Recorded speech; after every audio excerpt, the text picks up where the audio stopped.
What's up, fight fans? Mainman Mademan here. Y'all know how I get down. We talking boxing. So, the thing is this, man. I heard Jermell Charlo's interview that he did with Brian Custer. And it seems like Jermell Charlo is once again speaking about Terence Crawford.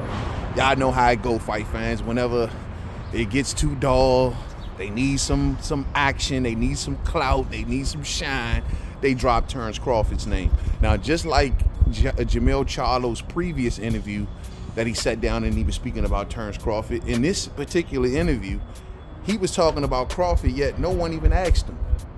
I mean, go back and listen to the interview, fight fans. It's like they ran into a dead road where they had nothing else to talk about when it came to Charlo, so they had to mention Terence Crawford. And he was just like, oh yeah, here Crawford wants to fight me and all this, and he's running away from Ennis and Earl Spence. Somebody tell Charlo to stop the cap. Ran away from Ennis and Earl Spence? There was nothing but space and opportunity in those situations. What are you talking about, Charlo? Ennis ain't put in no paperwork to become the mandatory when he could have. And Earl Spence, well, you know, I don't know what Earl Spence is doing right now. So I don't know what Charlo talking about. Then Charlo had the nerve to say something about sloppy business. Are you serious?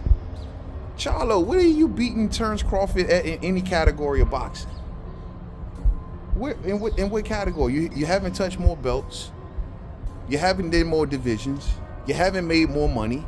Matter of fact, Terence Crawford's last fight, he probably clocked more dollars than Charlo's previous 3 fights. And he fought a no-name. So what you talking about sloppy business? He fights when he wants, wherever he wants. He's more active than you. What do you mean sloppy business? Just a load of crap, fight fans. Just a load of crap. So now he's like, yo, if he want to come on up there, he can come on up there and all of this other stuff. Look, you better hope, if Bud wipe out Earl Spence, you better hope he don't start looking your way, because you clearly is next on his hit list, champ. You better hope, man. And knowing how Bud Crawford has moved his entire career, I could definitely see him doing it, fight fans. I can definitely see him doing it. Now, Charlo was also asked during the Custer interview of whether or not he would move up. And just like I've always told the boxing fans, Charlo is the greatest 154-pounder known to man. You know, he's the 154-pound emperor. He doesn't want to move. He doesn't want to go up. He'd rather wait for the 147 fighters to come up to 154. He doesn't want to take the ultimate test. You want to talk about Crawford, but you don't want to take the same risk that Crawford took. Crawford moved up 2 classes. You ain't moved up 1. You ain't took no risks. You ain't taking no challenges. You want to stay at 154 for your whole career. You know what I mean? So you're a one-weight champion, bro. Undisputed great. You the king, no doubt. You know, but that's like a small blimp on the radar compared to what Terence Crawford did, bro. And that's just the facts. People don't like to hear it, but give me a category of boxing that Charlo is beating Crawford in. Give me one category. Has Charlo ever beat a unified champion? Has Charlo ever beat multiple division champions like Crawford did? Crawford beat Ricky Burns, who was a multiple division champion. Ndongo was unified. Has Charlo ever done anything like that? And keep in mind that Ndongo was unified at a higher weight class than fighting a champion. Has Charlo ever done anything like that, fight fans? But he want to talk about Crawford. And we know the reason he's talking about Crawford. It's all about clout.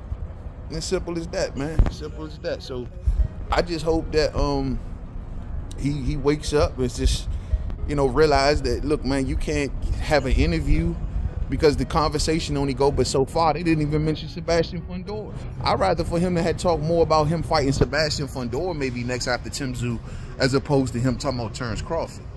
You know what I mean? So I don't know. It seems to me, from what I see from the boxing talkers, the Terence Crawford angle on Charlo got more traction than anything.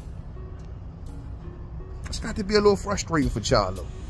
Damn. And they can't probably figure out, like, what makes Bud so popular. Why is it that he is the man and I ain't?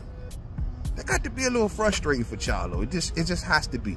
Remember when Charlo was running around when nobody would put him on his pound for pound list, and so he was running around with the whining and the crying? It's frustrating. I get it. Y'all cannot get around Bud. But it is what it is, Joe. Let's hope Earl Spence takes this fight, man. I see Earl Spence Jr. on his Twitter talking about some, you know, he's not, you know, something about to the effect of he's not we'll see what's up with his inactivity and the reason he's been so inactive. Well, he's not apologizing for it. That's what he said. Okay, cool. We'll see what that leads to, man. I mean, when it comes to these surprises and stuff, especially from PBC fighters, man, I'm not even looking too far into it. After Yordenis Ugas told us he had a big surprise, only for that surprise to be Mario Barrios. I'm just not believing it. So we'll wait and see, man. As of right now, man, you know, Spencer Crawford, I don't know where we at. I told y'all how I felt about it. I would have thought that they would have approached Terence Crawford with a deal during this purse bid situation, given that Crawford couldn't move. You know what I mean? So we'll see, man. Maybe it still goes that way.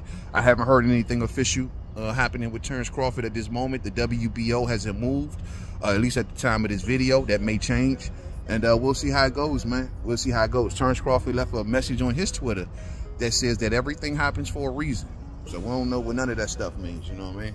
But we'll see real soon, man. Thumbs up on the way out if you didn't hit it on the way in. Share, rock the bells. I'll catch up with y'all in the next live stream, fam. Getting my breakfast off there early, man. This is my spot right here, Joe. A good breakfast spot. This is where it's at, champ. Real spill. Downtown DC, man. Next live stream. To the next video, fam. Peace out.